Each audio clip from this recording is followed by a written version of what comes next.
B. Collins. Peter B. Collins, news and comment. It's Tuesday, November 12th, 2019. Historic impeachment hearings live on television get underway tomorrow in Washington, D.C. There are some pre-match skirmishes underway. We'll get to them shortly here on the podcast. I took a day off yesterday to my own chagrin. There is so much news stacked up here. I have to make difficult choices about what to delay until tomorrow or the next day. But let's dive in, because over the weekend, what we feared would happen in Bolivia did come to pass.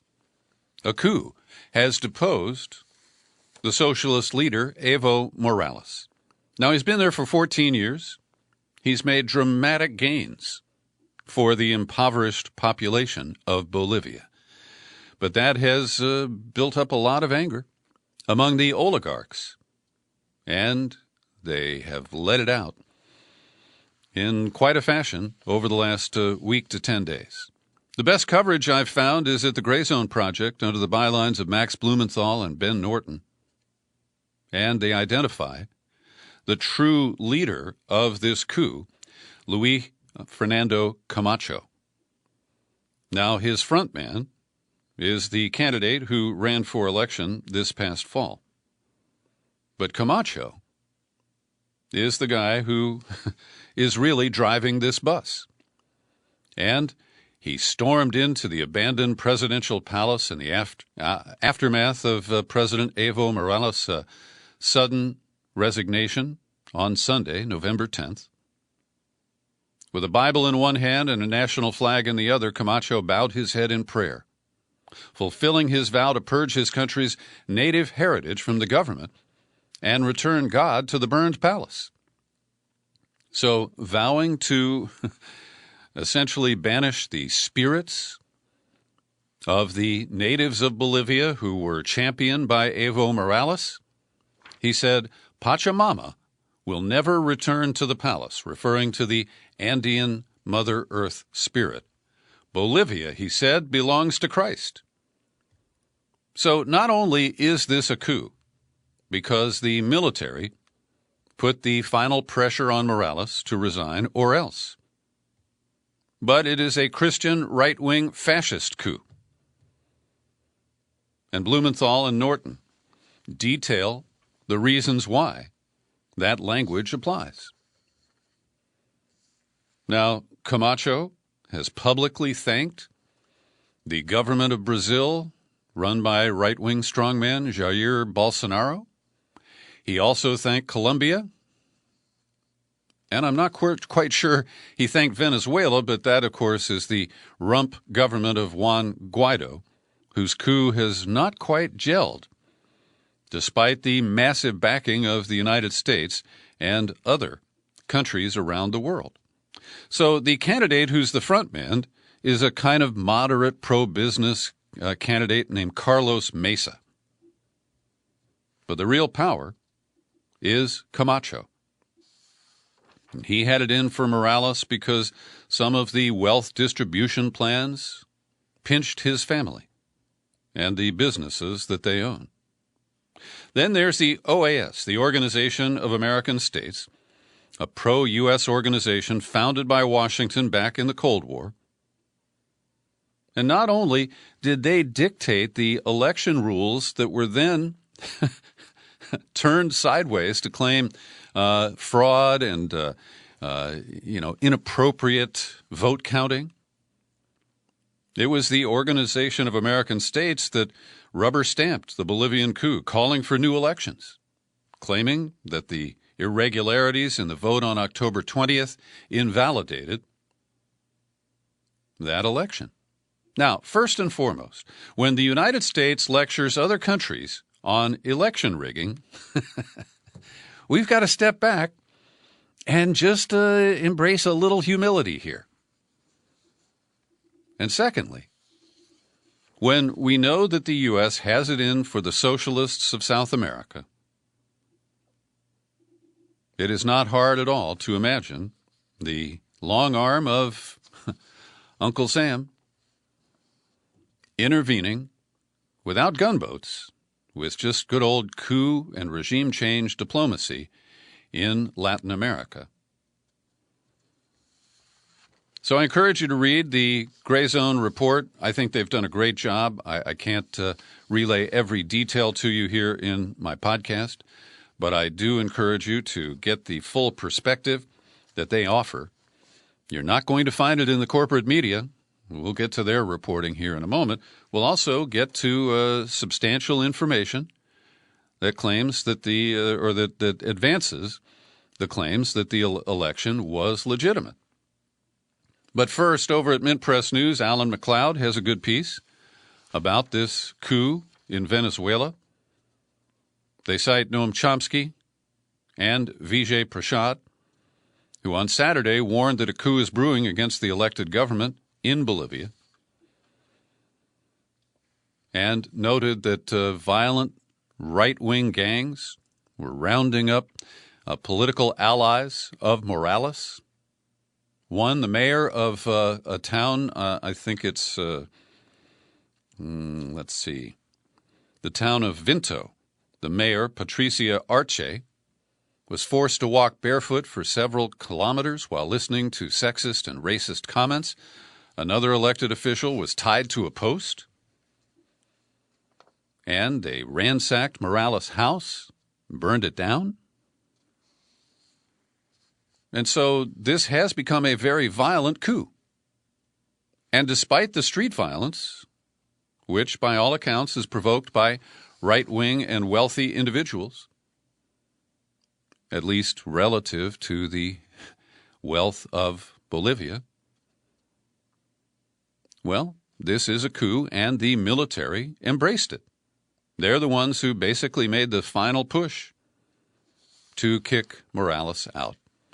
And McLeod recaps the history of regime change operations driven by the United States in Central and South America since the 1950s, and then criticizes the corporate media.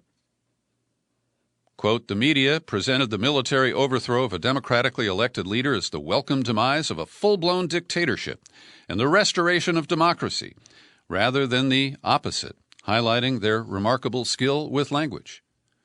And here's one voice who's spoken up, Ilhan Omar. There is a word for the president of a country being pushed out by the military. It's called a coup. We must unequivocally oppose political violence in Bolivia. Bolivians deserve free and fair elections. Well, they actually just had one. I don't want to quibble with Ilhan Omar. We're generally on the same side here. I also want to commend Bernie Sanders. I don't have his statement to quote right in front of me here, but he did speak up and called it a coup. Meanwhile, in the corporate media, I'm looking at the Washington Post account of the asylum offer extended by Mexico to the recently deposed Bolivian President Morales. And, of course, they larded up with a lot of biased language. I'd call this yellow journalism. Quote, during the later years of Bolivian President Evo Morales' tenure in office, when he raised concerns by challenging term limits and jailing opposition leaders, he kept at least one strong ally in Mexico, Andre Manuel Lopez Obrador, AMLO, who is the new president there. So these are seen as, brothers on the far left. Now, it is fair to say that Evo Morales tried to change the Constitution to extend term limits, and that failed. But there was a court ruling that said that he could run. And I don't know if that was unfairly adjudicated, but I do know at least that that is a fact. And it's hard for me to judge from here whether the term limits issue was a significant trigger for the protests that we've seen in the streets of Bolivia recently. And the New York Times says that Morales, before leaving Bolivia, recorded an audio message promising Bolivians, I will return soon with strength. And hopefully, Trump won't make him go to a third country to apply for asylum in Mexico first. I think he did bypass that. But we learned, for example, that some countries would not allow overflight Peru refused to allow the Mexican jet from the president to be refueled. And so even in a moment like this, we see that Yankee power causes these Central and South American countries to behave in unusual ways. So in Washington, Mark Weisbrot runs the Center for Economic and Policy Research. He's done a deep dive into the metrics of the election October 20th in Bolivia. They've published a report, What Happened in Bolivia's 2019 Vote Count. The report includes the results of 500 simulations that show that the Morales first-round victory was not just possible but probable based on the results of the initial 83% of votes in the first canvass called the quick count. And that quick count is under the advice of the Organization of American States. And when they went public with partial returns, then there was a pause and they published the final certified result. It was in that interim period that the right wing screamed foul. So, one of the co-authors of the paper, Guillaume Long, says there's simply no statistical or evidentiary basis to dispute the vote count results showing that Evo Morales won in the first round. In the official count, which is legally binding and completely transparent, with the tally sheets available online, closely matched the rapid count results. Weisbrot noted that the OAS preliminary report on the election provided no evidence that anything was wrong with the vote count. Quote, the OAS press statement of October 21 in its preliminary report on the Bolivian elections raised disturbing questions about the organization's commitment to impartial, professional electoral observation. Then at Consortium News, Caitlin Johnstone of Australia, a sharp critic of the United States policies and our media malpractice. She writes, there has been a military coup in Bolivia backed by violent right-wing rioters and the U.S. government, but you'd hardly know this from any of the mainstream media headlines. Then she cites CNN. Bolivian President Morales steps down following accusations of election fraud. Washington Post. Bolivia's Morales resigns amid scathing election report, rising protests. New York Times. Bolivian leader Evo Morales steps down. They don't even offer any details about why. She says, so there you have it, the indigenous leader of a socialist South American government which has successfully lifted masses of people out of crushing poverty, which happens to control the world's largest reserves of lithium, which has an extensive and well-documented history of being targeted for regime change by the U.S. government, simply stepped down due to some sort of scandal involving a disputed election. Nothing to do with the fact that right-wing mobs have been terrorizing the leader's family, the fact that the nation's military literally commanded him to step down and are now currently searching for him to arrest him. Well, it was written before he went to Mexico, leading to ousted government officials being rounded up and held captive by soldiers wearing masks. As usual, mass media's reporting on this story is in full alignment with the U.S. State Department. That's right. Our media complies with the official narrative once again. And then she cites Mark Weisbrot, who I just mentioned, and she goes on to quote comments that Evo Morales made at the UN Security Council meeting last year. Maybe this is what got him into trouble. I would like to say to you frankly and openly that there's no way the United States is interested in upholding democracy. If such were the case, it wouldn't have financed coup d'etat and supported dictators. It wouldn't have threatened with military intervention democratically elected governments as it has done with Venezuela. The United States could not care less about human rights or justice. If this were the case, it would have signed the international conventions and treaties to protect human rights.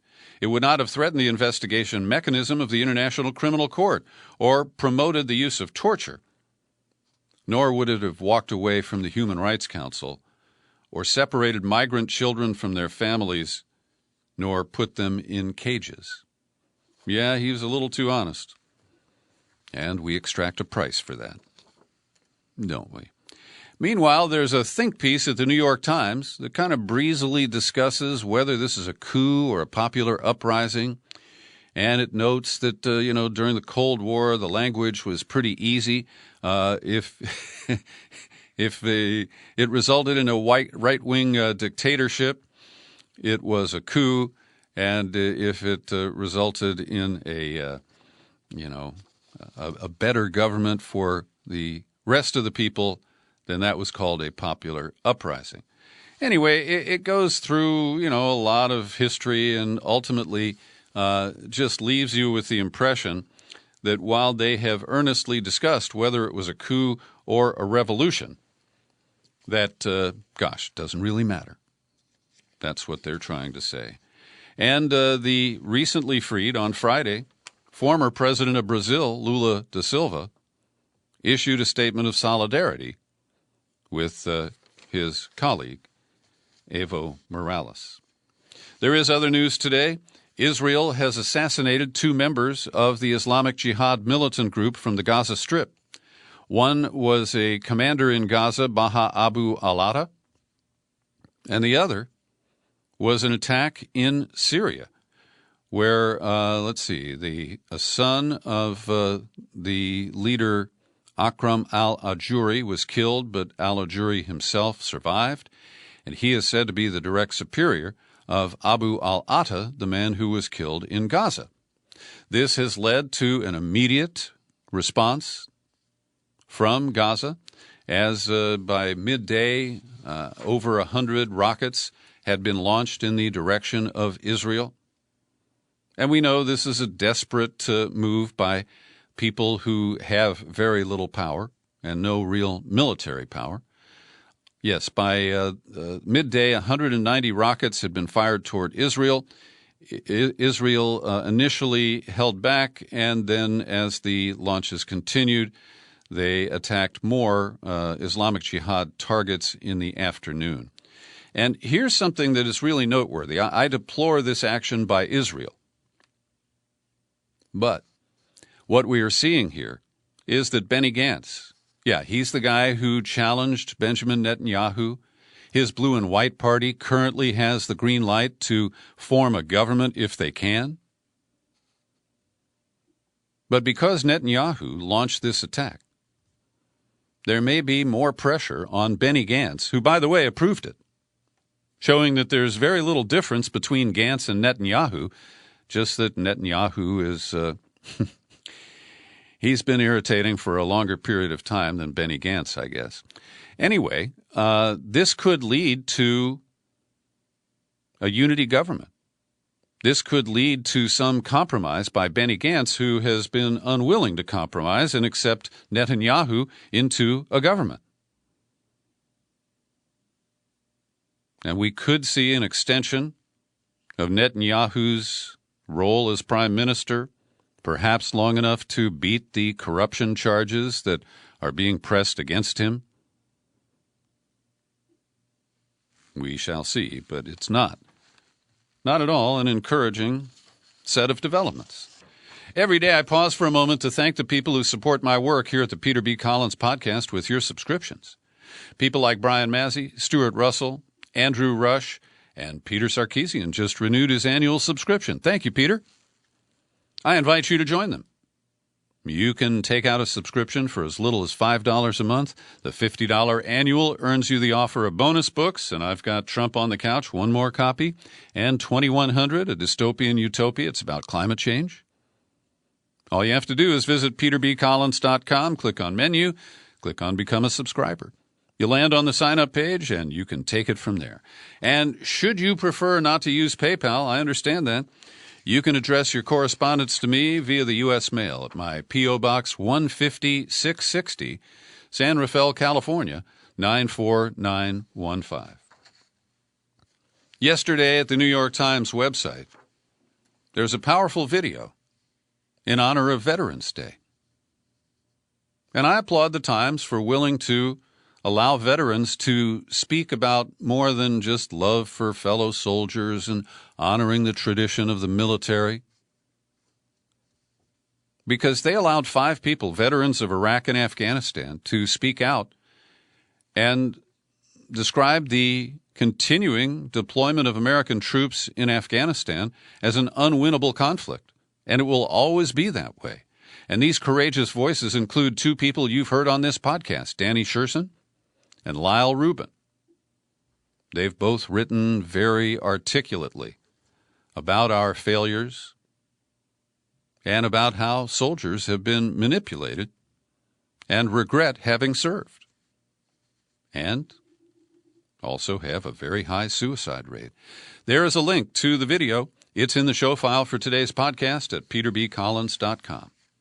Bernie Sanders wrote an op-ed that's published today in the Guardian newspaper, and he opens with a discussion about obvious and violent anti-Semitism, talking about the attack on the Tree of Life synagogue in Pittsburgh that left 11 people dead.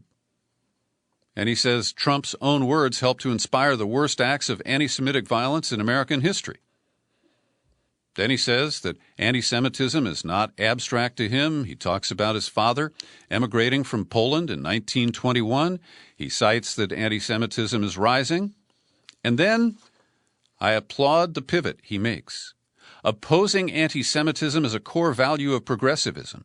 So it's very troubling to me that we are also seeing accusations of anti-Semitism used as a cynical political weapon against progressives.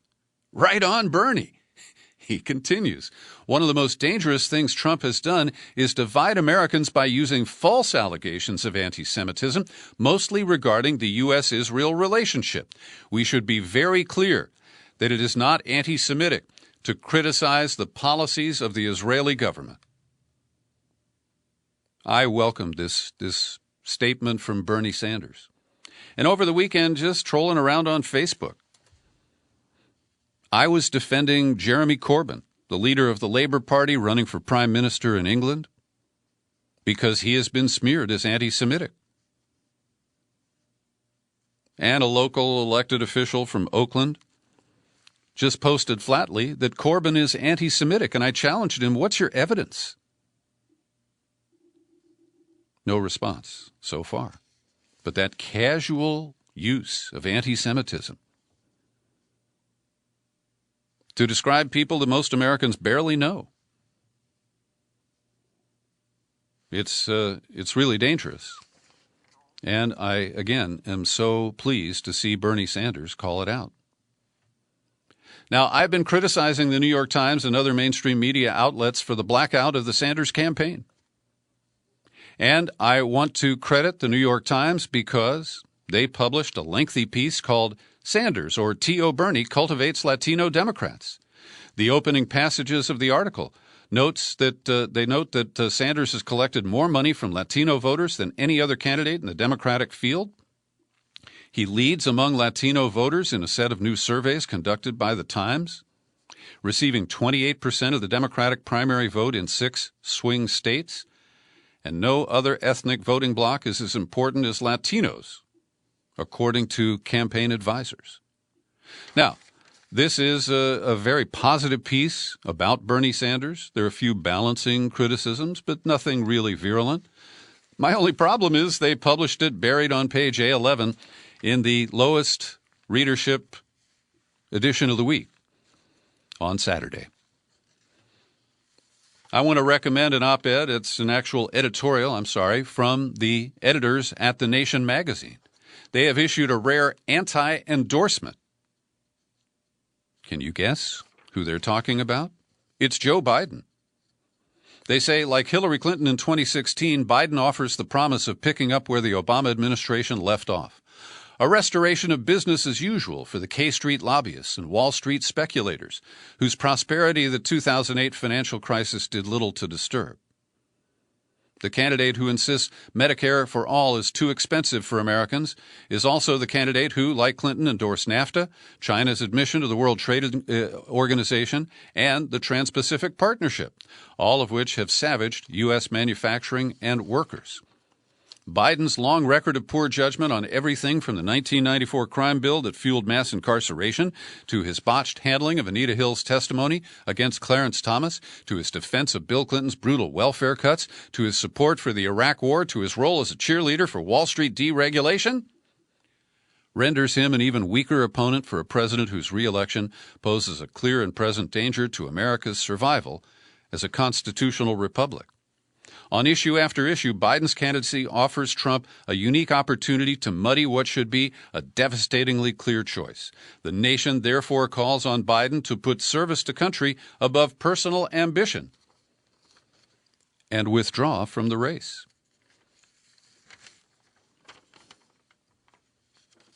After I recorded Friday's podcast, I learned that Steve Bannon had testified at the Roger Stone trial. Stone accused of lying to congressional investigators related to how he got information from WikiLeaks. Bannon testified for less than half an hour. He told the jury he was the access point to Julian Assange. It was natural that I would reach out to him. But in fact, this is now the voice of the reporter of the New York Times, Stone, a former campaign advisor, had no real ties to WikiLeaks. So, a profligate liar, Roger Stone, is being accused of lying to Congress. Now, it is a natural state of existence for him to lie, to bend the truth, to distort, to mislead. And what comes out of this is Randy Credico, the New York Pacifica radio guy who has skills as a comic and a kind of voice impersonator. He comes out of this as the smartest guy in the room. Because after being, hammered by Roger Stone in various emails, Randy Credico decided he wouldn't testify before Congress. He took the Fifth Amendment because he was caught between Roger Stone trying to squeeze him to lie and his own sense that probably wouldn't be a good idea. Now today, Rick Gates, who was the deputy campaign manager, he was Paul Manafort's right-hand man, he took the plea and has yet to be sentenced, but he probably won't go to jail. Gates said that he overheard a phone call between Trump and Stone, which seemed to make Trump aware of a planned WikiLeaks release. Now, he says he only heard Trump's side of that conversation. They were in a car being driven to LaGuardia Airport. It was in July of 2016. After Trump ended the call, he said more information would be coming. But Trump does have an out here. Roger Stone is as big a liar as Donald Trump. And if you put their credibility side to side, nobody wins. Now, the defense has said that it will not call any witnesses, and Rick Gates was the final witness for the government. So the prosecution has rested. Stone's attorneys say that they want to introduce various pieces of evidence, but Raj isn't going to take the stand, and they don't have anybody else to try to help him out here. In a motion for acquittal, his lawyers had argued that because he never successfully contacted WikiLeaks himself, his testimony was not actually false or was not relevant to the Russia investigation. So what is really turning out here is that there was no real back channel that we know of between WikiLeaks and the Trump campaign. It was a bunch of people bullshitting. And even Randy Credico says, I kind of gilded the lily on this. And I knew that Roger Stone would too. So when liars lie, what kind of crime is it? And how will the jury find in this case? It's going to be interesting. It got a little confusing over the last few days because Mick Mulvaney, who is the permanent acting White House chief of staff, the guy who called a news conference to say, there was a quid pro quo. Then last week he said he wanted to join Charles Kupperman and John Bolton in a lawsuit demanding that a court order them to appear before the impeachment committee, otherwise they won't show up. But then Kupperman and, by turn, probably Bolton, but certainly the lawyer for both men, said, wait a minute, Mulvaney, you have already said a few things that make it impossible for you to be treated similar to Kupperman and Bolton. And after all, Mulvaney still works at the White House, kinda. He's, an acting chief of staff. And Bolton and Kupperman don't. So I believe their situations are very different, and Kupperman and Bolton were correct to push Mulvaney out of their lawsuit. But this leaves Mulvaney defying Congress under the orders of the president with no escape clause. And that could be very, very costly in the end. Maybe, maybe not. Today, oral arguments at the Supreme Court were told by Adam Liptak, the court watcher at the Times, that the conservative majority appeared ready to side with the Trump administration to shut down DACA, the program for dreamers that was started by an executive order under President Obama in 2012. And on the narrow question, I'm afraid that the court can back Trump up. Obama issued a presidential executive order, and those can be withdrawn, modified, or nullified by a subsequent president. And I don't think what Trump did was fair. He lied about his intentions. Those came up in the oral arguments, and particularly the Democrats and Sonia Sotomayor were saying, well, the president said he was going to protect the dreamers. And the Solicitor General, his name is Francisco. He responded to a question saying that the Trump administration owns this order to rescind DACA. I'm not sure how that will play with the justices. We won't get a decision probably until the spring. Well, here on the West Coast, Governor Gavin Newsom of California is pressuring the Pacific Gas and Electric Company, and he's threatening a public takeover if they don't clean up their act, deal with their liabilities to victims of recent wildfires, and exit bankruptcy by next June, May or June. And there is some sort of an effort, and I think it's drawn by PG&E, because the Washington Post and the Press Democrat of Santa Rosa, California, both ran stories in recent days listing the contributions that Gavin Newsom received from Pacific Gas and Electric over his political career. And he and his wife have gotten a total of about $700,000.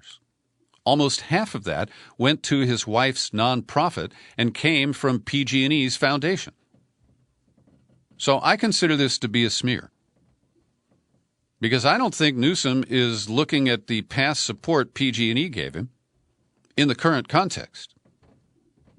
And given his pro-corporate bias, to see Governor Newsom threatening a public takeover either as a co-op or under eminent domain, I think is a big leap forward. Now, on the other coast, Governor Andrew Cuomo, and I'm not a fan, is putting pressure on the company called National Grid. They bring natural gas into New York City and Long Island. And they unilaterally imposed a moratorium on new gas hookups and connections for returning customers. This really pissed off Cuomo, and he is now threatening to revoke National Grid's license to operate in that part of New York State. He gave them an ultimatum. Either the utility will supply gas to all those requesting it, or the governor will seek to revoke its license in 14 days. And the climate change-driven wildfire problem is not confined to California or Siberia.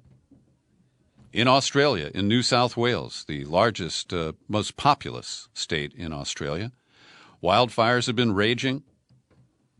150 homes have been destroyed, 3,800 square miles have been scorched, and 3 people have already died. You have my sympathy, Australia. Got a couple of stories here in the crime and punishment category. I have previously cited reports from the Florida Bulldog. Dan Christensen, who runs the online outlet, has been very persistent in digging into the Saudi role in 9/11. he deserves great credit for the release of most of the so-called 28 pages. But in a recent post, he says, why was Jamal Khashoggi killed? Speculation about the motive has centered on his outspoken criticism of the Saudi government and Crown Prince Mohammed bin Salman. But according to James Kreindler, a prominent New York attorney who represents thousands of 9/11 family members and survivors who are suing Saudi Arabia, Khashoggi was killed not because he was a dissident, because of his contact with us. A month after he was killed, U.S. intelligence intercepts showed an exchange between Khashoggi and one of the crown princes, Khalid bin Salman, the younger brother of KSM. And the attorney says that he held a meeting with Khashoggi just a few weeks before he was killed. In fact, it was less than a few weeks. They met in Washington on October 26 of 2017. And a month earlier, Khashoggi had gone into self-imposed exile. He explained in a column that he had left his family behind so he could freely raise his voice against a climate of fear and intimidation back home in Saudi Arabia under MBS. So we're told that this was only a preliminary meeting with attorney Kreindler. But he suspects that Khashoggi tipped off the Saudis that people were asking a lot of questions. And that may have led to the despicable plan to silence him. In a second opinion autopsy of Jeffrey Epstein, paid for by Epstein's brother, the forensic pathologist Dr. Michael Baden went on Fox and Friends the other day to say that Epstein experienced a number of injuries, including a broken bone in his neck, that are extremely unusual in suicidal hangings and could occur much more commonly in homicidal strangulation. I think the evidence points to homicide rather than suicide. I think there are a lot of people who support that notion. Kudos to the recently elected, I think he's been there almost 2 years now, district attorney in Philadelphia. Larry Krasner took over in 2018. And so far, because of his wrongful conviction unit, 10 men who have been serving time for murders they didn't commit have been exonerated and released. Now, that's a trend I like to see, and it is spreading here to the left coast, because over the weekend, after ranked choice voting tabulations were completed, we learned that Chesa Boudin, who I generously describe as the spawn of radicals, his parents were weather undergrounders, Kathy Boudin and her partner David. Chesa Boudin was raised by Bill Ayers and his wife in Chicago. And he went on to become a public defender. He has never prosecuted a single case. He has always defended the accused. And he ran on a very progressive platform to end money bail, to allow probation and alternate sentencing for DUIs. He has a lot of great ideas, including opening a wrongful prosecution unit in the DA's office here in San Francisco. In the end, the ranked choice voting system, which I feared would lead to his defeat, came through for him because the losing candidates who were harder on crime, tougher, they were tough on crime posers. I had expected that they would draw people who would not choose Chesa Boudin as their second choice. But boy, was I wrong about that one. And you can imagine just how happy I am to be wrong about that. Thanks for listening to this daily news and comment podcast. You're free to share it all over the place. You'll find it on YouTube. I am Peter B. Collins. Happy trails to you until we meet again. Happy trails to you. Keep smile.